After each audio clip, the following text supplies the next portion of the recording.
Yo, what's good? February Hey, hey, 22nd. hey. How y'all doing today? Hey, Bless, hey. bless, another blessing, another blessing. We got highly favored Mary Catherine in here. She will be Hey. in the Senate House soon. Make sure y'all go vote, 18 and over. Vote for Mary Catherine. Vote for whatever you need change in your life. You have to vote. With no voting, you're just gonna still be hoping. You Voting for feel me? somebody that is looking out for everybody, not just one body. Mhm. Absolutely. Somebody who's been out here doing the work without a title, just because it needs to be done. So it's been so how you doing today, Mary Catherine? I am good. Just been handling some business. It was a busy weekend. Telling Shalonda I did the keynote speech yesterday at the Lincoln Douglas King dinner, so that was a big deal. That was kind of hanging over my head to make sure that that landed right. So it was a good night. Lots of good people out. Well, So is that congratulations. Thank you, thank you. They is gave that some they gave some community awards. Andreas Coleman won one. Miss Jill Maccabee won, and then Serenity Reed won the youth award for like people who are Hey, impacting the hey. area. So it was like a celebration. It was nice we hear so much negative stuff, so I always appreciate being around the positives.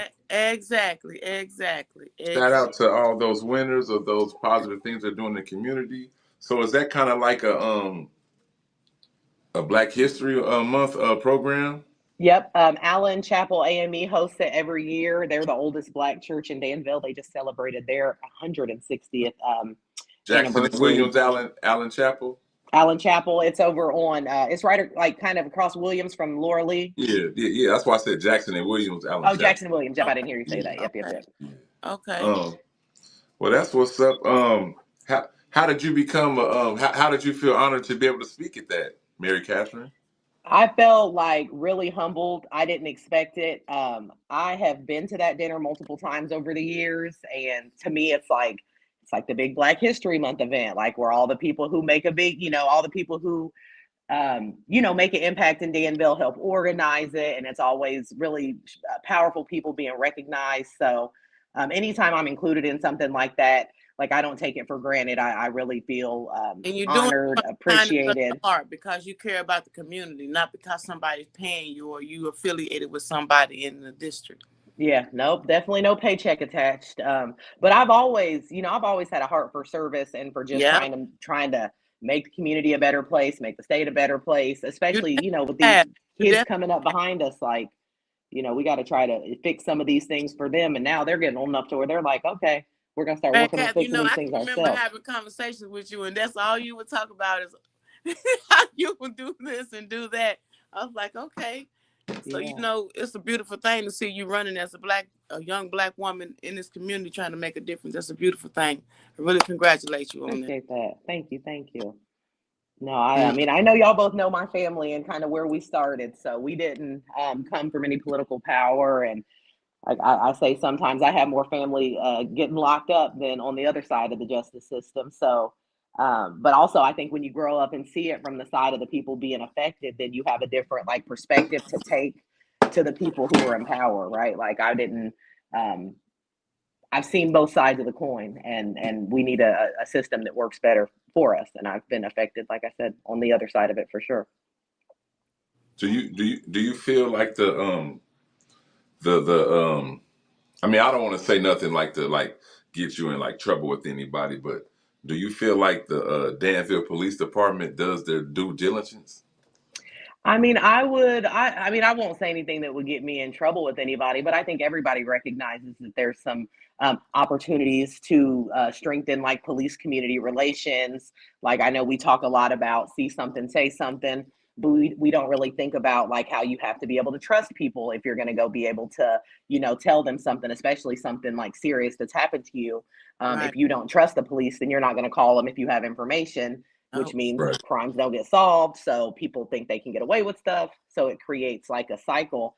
But I've always advocated for like more community engagement from the police department. And that's something, even the young people that are working on the town hall have talked about of like just more opportunities for us to interact when nobody's in trouble, right? Like every time we see the police, somebody's in trouble. So that obviously creates a feeling of every time you see the police, you're in trouble. right. But if we can create some opportunities of, engagement block parties or engagement, just more positive interactions. I think that we could help try to build Try to some take trust. that stigmatism from the black people that when you see the police, you gotta run. Yeah, if we can, and I know it's not obviously all of us, right? But I mean, obviously we know the history and we know that there's some challenges there. But I worked for the city of Champaign. I worked alongside police to try to do like gun violence prevention activities there. And so I know that it can be done, but I also know it has to be done like in good faith. That you've got to really come with the heart to try to like learn the community, and not just because like you're being forced to go there. I think the more that we can build community, everybody, all of us, like across our own community, but across the systems and the power structures too, like the more we can collaborate, like it'll be better for all of us.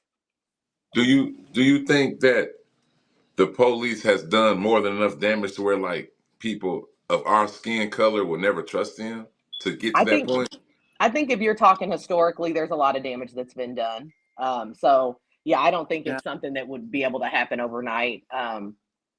No, I think that's a fair question. But it could happen, you think? But I think it can happen. Honestly, Mike, I think it has to happen. And the reason I think it has to happen is because the longer the divide, the distrust is there, then we don't like if something happens to us, then we don't feel comfortable telling anybody, right? We don't want to be labeled as snitches. We don't want to talk to police at all, really, right? But then that Right. just means the next person can come and do the same thing to you, Right. and they're going to get away with it too. So when we like the divide really only hurts us, right? Yeah. But it's Because if but they also don't, if they don't get away with it, and you do something, then you go to jail. Then somebody, it's just a chain reaction. but Somebody, but but I don't. But it ain't all on us, right? At no, all. Like this historical distrust did not start with us, right? And Right. right? there's been times where I've like called the police for help, and they came almost like talking to me kind of crazy, right? So Yep. like and I've said before, like I get nervous still. Like I work for a congresswoman, right? And if police get behind me, I still got to be like, okay, you got license, insurance. But I've said many times before, one of my first memories is the Danville Police Department beating my daddy outside of my house on Cohen Street, right? So like I had that trauma, but I still recognize. So that's why I feel like it's important for some people, and maybe that's a role I can play to try to be a bridge between the two Yeah. worlds, to be Yeah. able to say, hey, we've had issues with law enforcement, and there's things that they need to do to help have us be able to trust y'all. Yep. And to the community, if we see that they're trying, then maybe we can try also. But I know that that's much easier said than done, and would never try to discount anybody's experiences, because I know how traumatizing that can be. Yeah. Um, I had it was a fight a couple days ago at Northridge Middle School, and the it's a video circulating around. It's like it's a showing like a melee of a whole bunch of kids that's beating over on somebody. Right Hmm. now, I'm not gonna put too much on it. I'm not the smartest knife in the drawer. I'm not the brightest crayon in the box. But I'm not slow enough to think that wasn't no teachers around. So I know teachers were probably trying to help, but the video that's circulating around, it's like no one's there. So my question is, why did it have to come to a video circulating and this wasn't addressed before the video? I mean, I know Northridge. Again, that's I don't know all the specifics of what policies they've changed, but I remember there was like a pretty big fight there last year, and they Yeah. implemented some. Again, I don't know. I don't have a student at Northridge right now, and I didn't see the video. I was just telling Shalonda before we got online, like I don't like fights. I don't like watching fights. Right. So I didn't watch it. So I can't really speak to that one specifically or where the teachers were. But some of those kids, those are big kids. If they Yeah. get 100 of them ganging up in a fight, like my mama was Yeah. a school teacher. Like I don't know that I want my mama jumping in the middle of it. So so So if I mean, you if I you don't know. were But also I have no idea what teachers were there or were not. Like I didn't see the right, video, so I can't really right. speak Right. But on if that. you by you saying that if you were a teacher there, right? Do you think like most of the teachers there are scared of the students? I think there probably are some adults who are scared of the students, but that's at the core of some of the problem that we're seeing, like with some of our young people, because it's hard to reach people and empower them and educate them if you're scared of them. And so yeah, I don't again, I can't speak on all the teachers, but I think that there's probably There are probably some. To be a teacher, I mean, I don't know, but do you think they have like a psychological evaluation, or they just like pass the class now they can teach? I know they have to take. I mean, they have to have certifications, and then they have like ongoing trainings and things. So I Yes, mean, I know those change they over have the years, and they multiples of add more stuff. tests that they have to take. Not it's quarterly. Every year they taking tests every year. At least I know it's about 3 tests they take every year.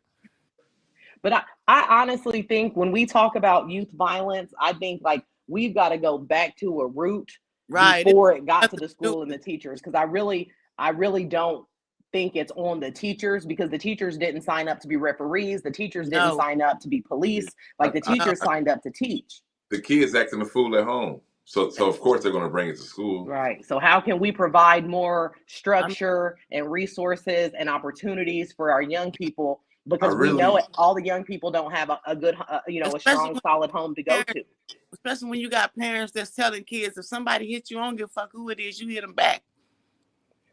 Right. No, I no, well, but it's hard to be black and white about it, because it's like, I know I have kids and I don't want to think about anybody beating up on them either. Right. So it's Right. like, Right. I think part of it is the culture that we have right now, that just violence is the answer to whatever. So that has to do with like emotional regulation. Like maybe Yep. if some of our kids, we could get to younger and teach them how to like navigate conflicts, so that Yeah. everything doesn't have to be, you say something to me, I punch you in the face, because then Yeah. that escalates Yeah. into you say something to me and I shoot you. But that's like something we need to work on, like in our homes, right. but also in the school. But also, I if you think don't have strong parents at home, like we can't just write you off, right? We can't just say, well, you got bad parents. Like we still need something in place to Right. help those kids too.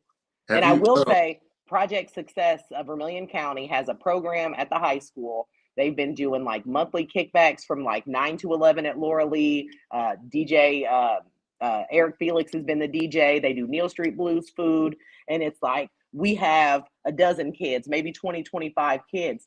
We could serve 150 kids, right? But how do we get them into the places where there are positive adult mentors, where there is structured activity, if that's an opportunity? Because we can build that space. We are building that space. And I think that's how we conquer some of the things that spill over into the school day. I don't think we can put it all on the teachers. think? Yeah, I think a lot of parents probably need to have parents in classes, because a lot of kids, you know what I'm saying, we rush and yearn to grow fast.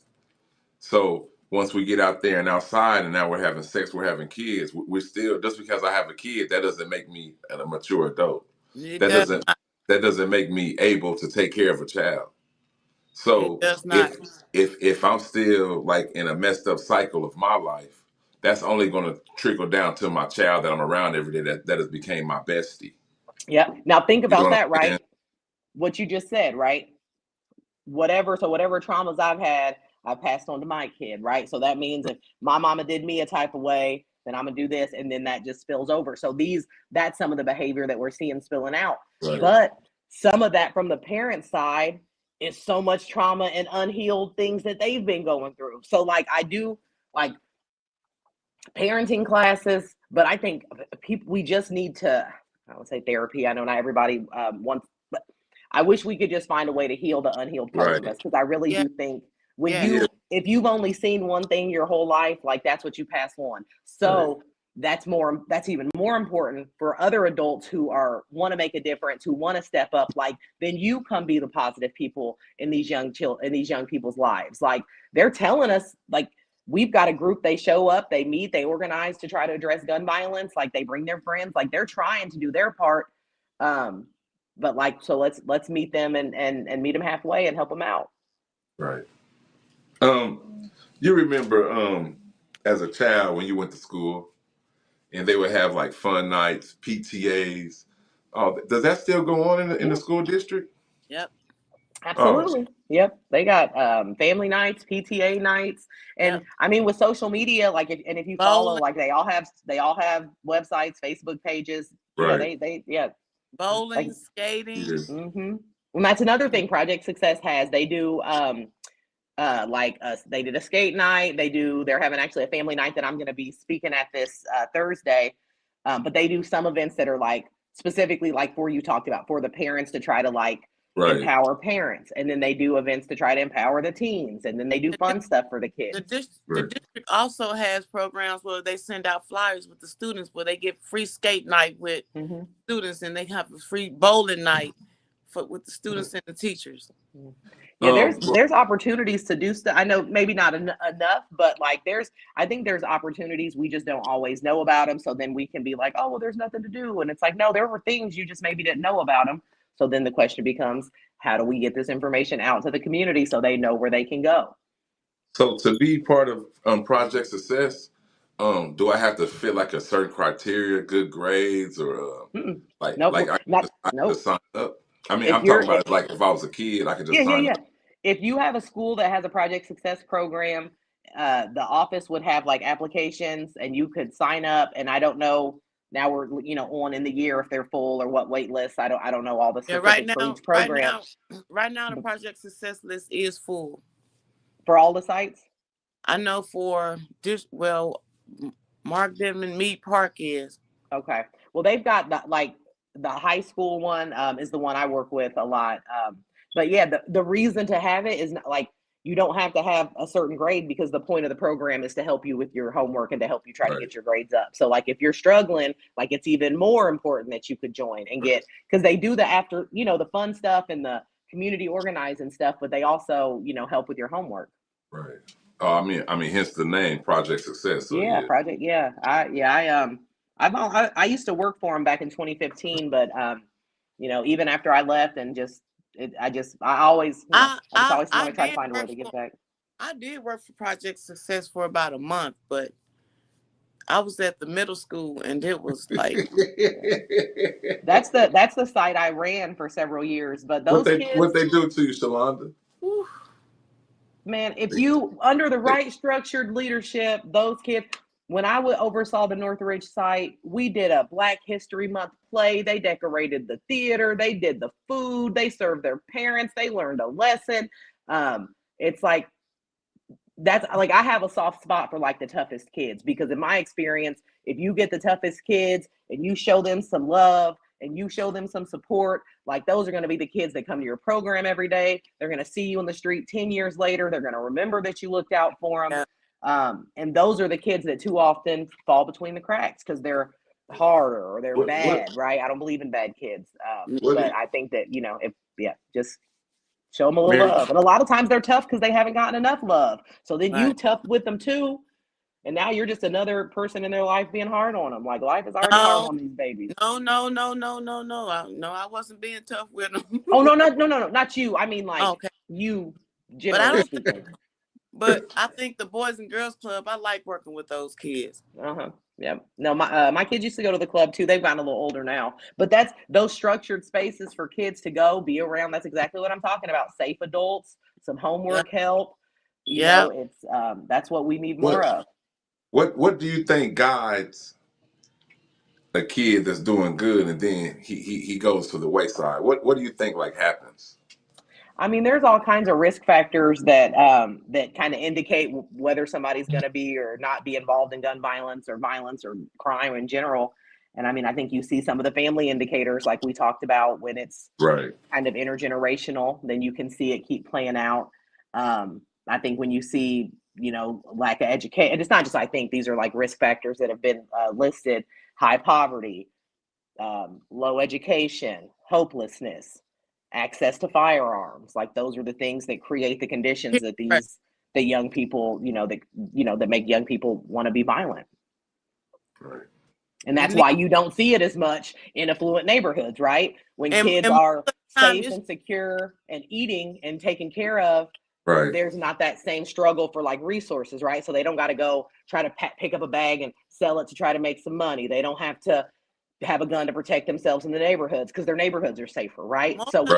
Just a kid that's trying to fit in because he want to be a part of the gang. He don't even wasn't raised in there, wasn't even taught none of this. Because you hang out with these type of boys, you got to do what they got to do, or you can't. You're not a part of this gang.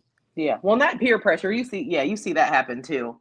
I think statistically, more frequently, it's like the kids who, you're just kind of a victim of your circumstances. So what keeps you thriving for the fight, Mary Catherine?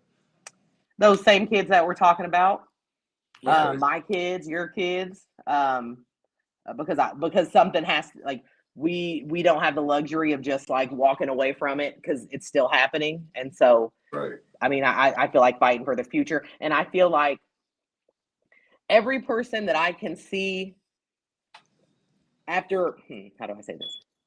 Like when people start realizing their own power, like that keeps me going, right? Like I gave that Okay. speech last night, and at the end, when people are like, "That's what I'm talking about," like we do need to do more. Like I'm willing to Yeah. do more. Like then that's like, okay, this ain't in vain, Right. right? Like I ain't talking to a brick wall. Like we're able to see Right. some movement. That gives me hope. And I'm not saying there's days that I don't unplug and just say, okay, I feel helpless, or I feel like it's not happening fast enough, and then I might take a nap or cry or call my little brother JoJo and go off. But for the most part, like I can't throw in the towel. Like these kids are going to be here, the next Right. generation's coming, the future's going to be here, and I'm trying to create the best future that I can.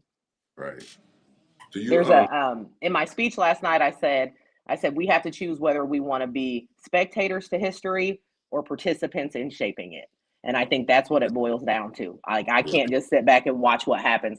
Like I want to be helping make stuff happen that is positive for us. how did you feel when your daughters they came to you and told you about the protest they was planning to do? I was a little nervous. I wanted to be able to keep them safe.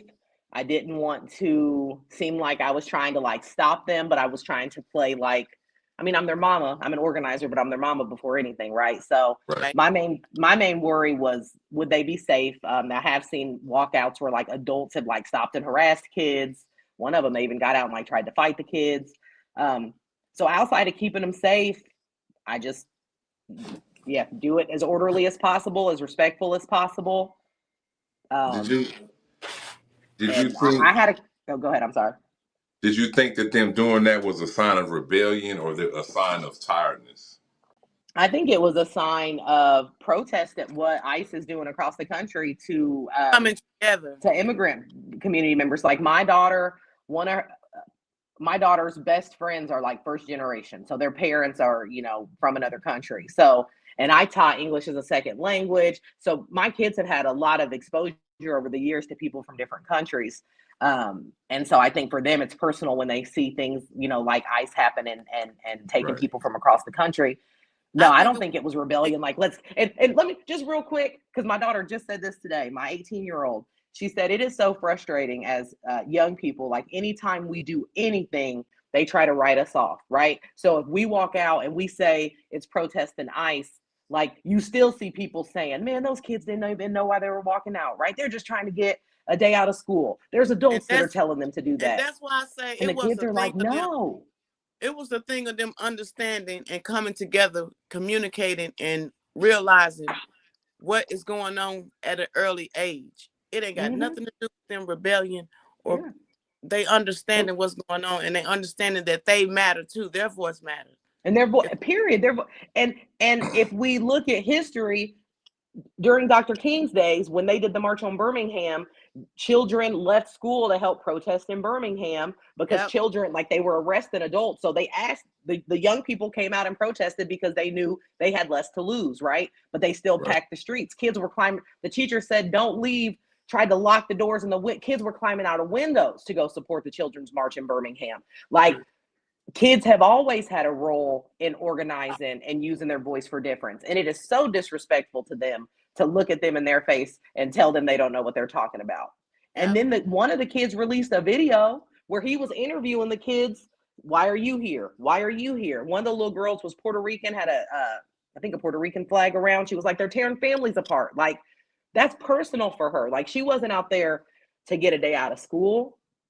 Um, and like, we try, I as an adult and as a person who's worked in school, I did want them to try to keep it like, should we let the principal know? Should we do it in a way so at least, and they were like, no, we're going to do it our way. And I right, said, bet. So they had a little session over here. When I went upstairs, they made signs and stuff down here.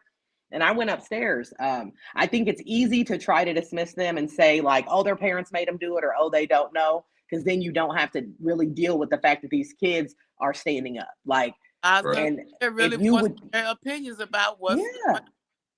And they're living in the world. Why shouldn't they? If they're old enough to bury their friend who got killed from gun violence, if they're old enough to watch their friends say, "Mama, my friend is so upset she can't go on her trip to Chicago because she's afraid that ICE is going to pick her and her family up." Like, this is not a hypothetical conversation. This isn't impacting only people in Minneapolis or only people in Chicago. This is impacting our kids here in Danville too. Right. Yep. Yeah, and then y'all wonder why, not y'all, but people wonder why your kids don't talk to you or don't trust you. And then when they do, you act like they're ignorant and don't know what they're talking about. Right. That's why they got to understand that what they say matter too. So I'm so glad they did that, because they let everybody know they understand it. Yep. And that's like now talking with my girls, like, now how do we organize that energy? Because it's one thing to be mad. It's one thing to walk out. It's one thing to carry a sign. It's another thing to take the next steps into actually impacting change. So that's like showing up to vote. That's finding out about what's going on in your community, and staying the course beyond one event, because I see that all the time as an organizer. I remember we did a march after George Floyd got killed, and like 500 people, maybe 1,000, I don't even know. We marched to the PSB, did our 9 minutes. Everybody was there. Everybody was like, no more, so right? 18 and older, get out, go register, vote. You can vote. You are able to vote at 18. Yeah, you can. If you will be 18 by November 3rd, you can even vote in the March 17th primary. So if you will be 18 by November 3rd, you can vote March 17th in the primary, and then you can vote on November 3rd. You can check, even if you just Google, "Am I registered to vote Illinois?" Or I can even share the chat, the actual site. But you can find out, check your voter registration, find out your polling place. One more thing I will note is Illinois has grace period registration. So that means even if you're not registered up until election day, you can go down to the county building and register and vote at the same time. So even if you're not registered, you can register up until election day and go down to the county building with your ID, 2 pieces of mail or 2 pieces of ID. I'll put all of it in the chat when I get back to the computer, but or when I get out of the interview. But no, there's literally no reason not to. People with felonies can vote. That's something we hear a lot. People think that they can't vote because they have felonies. So we're going to do a Get Out the Vote rally on March 7th. It's a Saturday at Laura Lee. And so we'll have people on site that you can come, if they can check your registration, help you find your polling place, talk about who's on the ballot, like got some t-shirts to give away, a little music, just to kind of have a little meet and greet, but also, check to make sure your voting situation is straight and find out how to get it right if it's not. Exactly. Yeah. What's up? So, Mary Catherine, I know we only got you for a limited amount of time, so I got like 2 more questions for you. Okay. If you could run the world, what would be the first thing you would change politically? Ooh, if I really said it, I'd probably get in trouble. Okay. No, I just honestly, politically, because a lot of the things, I only say there's nothing bad that I want. I gotta speak carefully. Let me just think. If I could run the world, if I rule the world, what would I do? What would I do? I don't know. That's a hard question. It would be something with trying to fund things differently so that we didn't have such large groups of places where like people were billionaires and also places where people couldn't eat. Right. So you would try to even it out. I would try to just make sure people had health insurance and weren't dying because they couldn't afford medicine. Just try to, that's why I say I wouldn't want it to be like people would be like, oh, she's a communist. So that's why I said I wouldn't say it. But I would just like to see a world where people, where there wasn't such gross wealth inequity, where people weren't hungry and starving while other people were like riding around on golden jets. What? Okay, my God. You got anything you want to say to her before she gets out of here, Shalonda? No, I just wanted you thank. It was a pleasure doing the High Five Friday with you at the Schools Friday for Black History Month. So y'all went to another Black History program? I didn't hear about no Black History programs. This was Liberty School does a high five Friday, and they invite leaders from the community to come and like high five the kids coming into school. And for this Friday, for the Fridays in February, they did like a Black History Month theme. Yeah. Okay. Yeah, I'm gonna have to send you some links to some pages to follow, Mike. We gotta get you up to what's going on in the community, sir. I've been needing to know this stuff now. And you can also keep me posted because Rantoul is in the 104th district, and I know you're over that way. So if there's ever anything, I'm gonna come over. You guys are actually having a Black History Month event on Friday the 27th, so I'm gonna come over for that. Okay. Shout out to Black History. Yeah, no, it's important. Let's remember, it's important. Hey, it's Black important History is every day. That's not a month, y'all. Every day we did not get sent over by no doggone ships. This is well, I didn't get sent over anywhere, Shalonda, but I understand what you're saying. I heard you. That's what I said.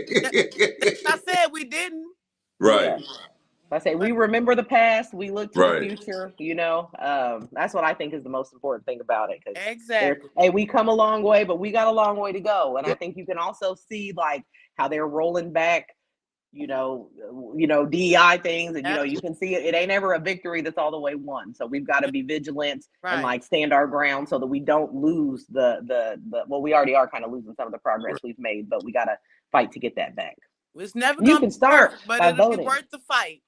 Yeah, if our people didn't fight before, like we wouldn't even be sitting here having this conversation. So I'm saying if they could fight through what they had to fight through, they were getting hosed down, they were getting dogs put on them, they were getting killed for just going to vote. And all I got to do is walk into the courthouse. Like, come on now, walk in there freely. Ain't nobody gonna beat you. Stopping you.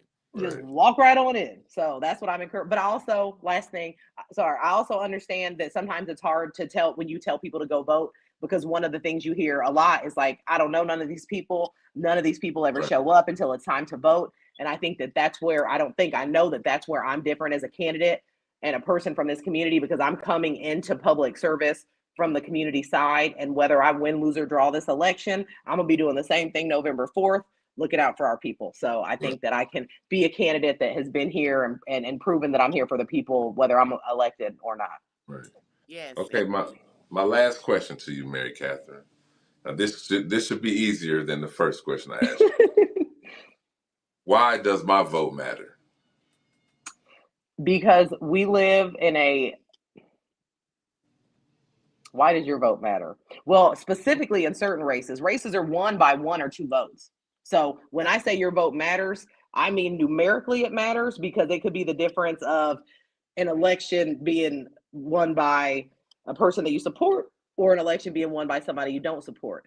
I think we talked about the historical reason of why your vote matters, because people have fought for it, right? But I think at the end of the day, you really want to know your vote matters, because you want to know that when you go vote, you're voting for somebody who's actually going to stand up for you and be there for you, right? Like you want to vote for somebody before they get elected. Yeah, but I would also encourage y'all to know your vote counts. Like go and look at who's running for the offices. We got a state Senate race. We got our congressional district is up. The state rep seat is up. We got county board seats up. Like if you don't feel like your vote matters and you just don't want to go vote for a bunch of people you don't know, I understand. But then that's on you to go do the work and figure out who these people are and who's the best choice.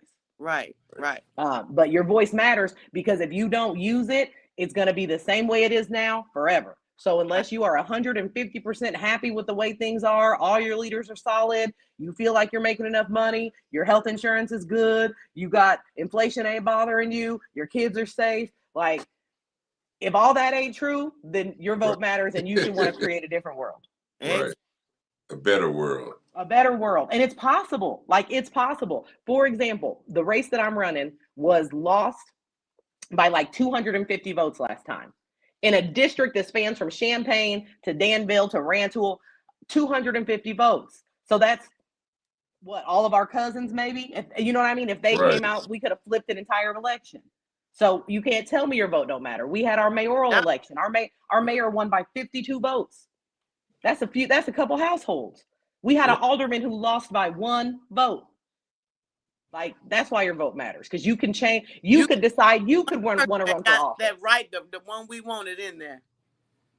And if you and like I said, if I haven't convinced you, like I'll be around. So I'm always happy to talk about voting. So y'all can inbox me or reach out. I'm happy to come and talk to groups, neighborhood associations, the Legion. If you have a group of people, I'm happy to come and talk, because I do think, it has to be more about talk. It has to be a track record and people who prove that they earn your vote. So I think that that's important too. We can't just say come vote. We have to say why you should come vote. Right. Exactly. The reason for your vote. Yeah.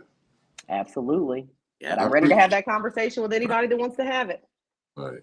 I appreciate you coming on. Well, appreciate you, Catherine. Appreciate you guys too.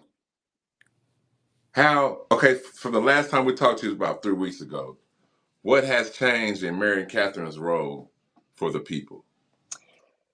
I think we picked up more traction. We've had a lot of events, and we've got the get out the vote thing. We've got volunteer meeting. I do keynote banquets. I've got another one coming up, the Laura Lee Auxiliary event in the next couple of weeks. So I just think I've picked up steam as far as just trying to be more places and connect with more people. Yeah, I asked you that question so the viewers and the people that should and will be voting for you will know that you're nonstop, that you're always on the go. You know what I'm saying? Yeah.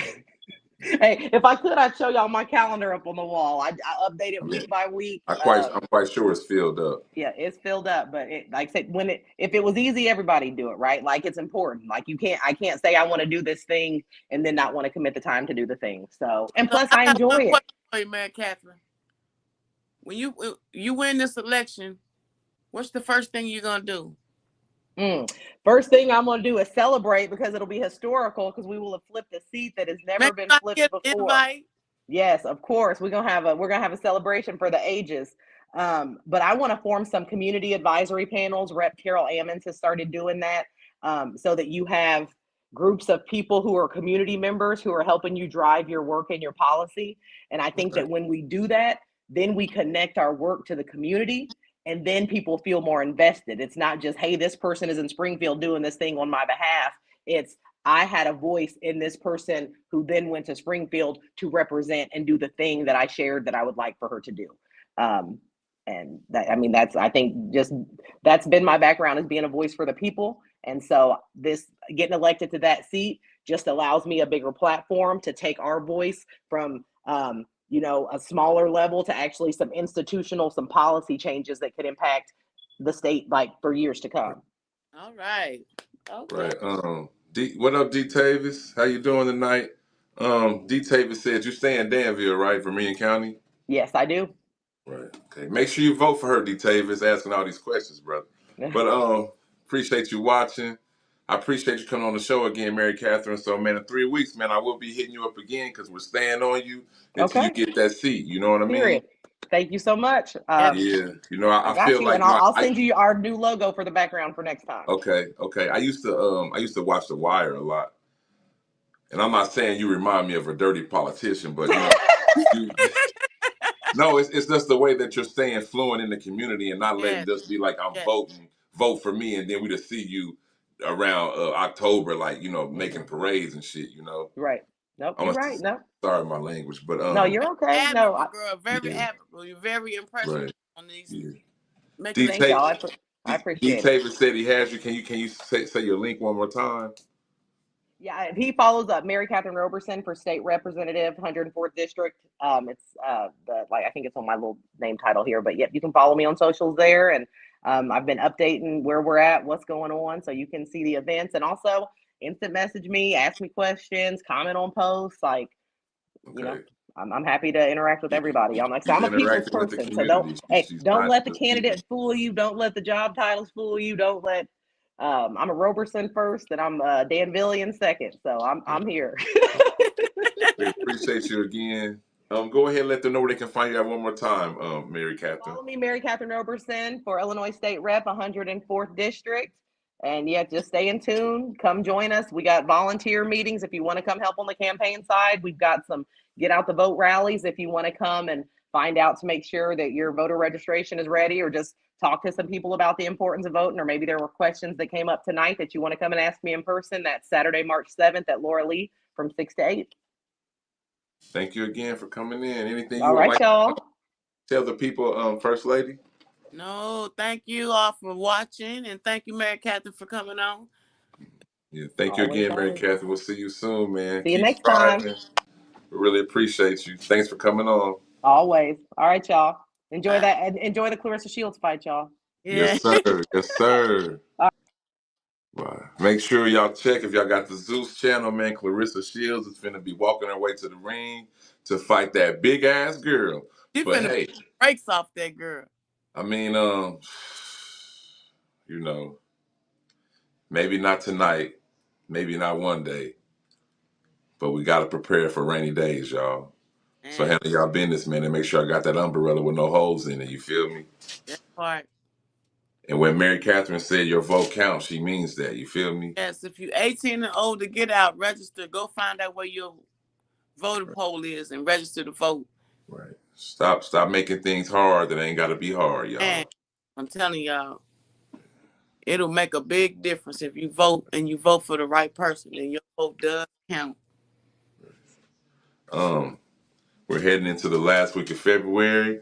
As I told y'all back in 2025, the months are gonna keep rolling. You gotta keep rolling with the punches. Don't get stagnant. Don't let this day stop you from having a better day tomorrow. I appreciate y'all watching. It's your boy Dotland. First lady, not my lady, but you know how we doing it. So man, make sure y'all stay on, man. We also have Wednesday, we're gonna have a double up. We're gonna have my boy Darren Hightower's coming on at 6. We're gonna have Charlie Wilson at 8. So double up, you know what I'm saying? We getting our Tupac on, you feel me? Also catch me tomorrow at 12 p.m. I'll have my boy Burberry Curry on with me. First lady gotta work, so she gonna be at work, but Yeah, I be at but the you know, we gonna keep it rolling, man, you know what I'm saying? Trying to fatten up that Facebook check, you know? So make sure y'all stay tuned, man. Make sure y'all follow Shalonda. Make sure y'all follow me. Where they can find you at, First Lady? Shalonda Foreman on Facebook, Shattered Glass on Snapchat, and Shalonda.Foreman on YouTube. Make sure y'all follow my YouTube page at Mikey Yonde 6. It's free subscription. Make sure y'all subscribe. Also follow me at Mikey Yonde 6 on TikTok. It's on my road to 10,000 followers. Also catch me here in IG at Michael Sherfield. We're gonna keep the ball rolling, man. It's non-stopping, man. I can't nobody stop me but me, and can't nobody stop you but you. Y'all remember that. Man, And Dotland. All right, that. good night, Shalon. You have a good night.